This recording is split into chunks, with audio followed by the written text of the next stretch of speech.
पहली बात तो ये समझ लो, विश्व में कोई ऐसा पैदा नहीं हुआ जो हमारा अहित कर दे। हमारा कर्म ही हमको अहित कराता है। वो व्यक्ति रूप में आवे, घटना रूप में आवे, परिस्थिति रूप में आवे, चाहे जो रूप धर कर ले, हमारा कर्म ही हमारा अहित कर सकता है। विश्व में और कोई पैदा नहीं हुआ कि हमारा अहित कर ले।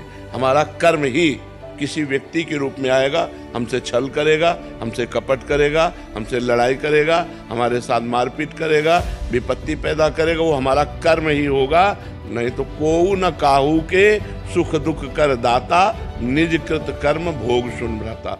तो हम तुम्हारे पास उदाहरण, वो व्यक्ति है जिसके खाने के लिए एक टुकड़ा रोटी नहीं, जिसके रहने के लिए 1 इंच जमीन नहीं, जिसके पास 1 रुपया नहीं, एक आदमी बात करने वाला नहीं। आज आप देख लीजिए, तो ये क्या है? अगर हम भगवान से न जुड़े हो तो हमसे कोई राधे राधे कहे क्या? भगवान का ही तो सारा वैभव है।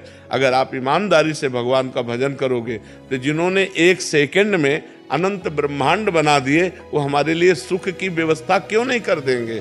ये सब भगवान से ही जुड़ने से तो है। अगर हम भगवान के ना हो तो थोड़ा सोच लो, हमारे पूरे परिकर में शासन है, चाहे बच्चा हो चाहे बच्ची हो, बिल्कुल धर्म से चलो, ऐसे किसी से मत कर देना। ऐसे रख देता है तो बाबा जी हैं, भिक्षुक है। अगर ऐसे नहीं करना, जो भगवान दे दे उसी से चलना है। तो भगवान के सहारे रहने से, भगवान का नाम जप करने से इस लोक में भी माला माल हो जाओगे। पर आपको समझना होगा कि जैसे आपके पाप हैं 500 ग्राम और आपका भजन है 25 ग्राम, तो आपका लोड कितना है पाप का? अभी काम नहीं बनेगा। जब 500 क्रॉस कर जाओगे तब माला माल हो जाओगे। जब आपका भजन 500 क्रॉस करके 600 में पहुंचेगा, तब सब सिद्धियां, रुपया, पैसा सब मारा घूमेगा, क्योंकि भगवान सबके स्वामी है और आपने भगवान का भजन किया तो सब कुछ प्राप्त होगा।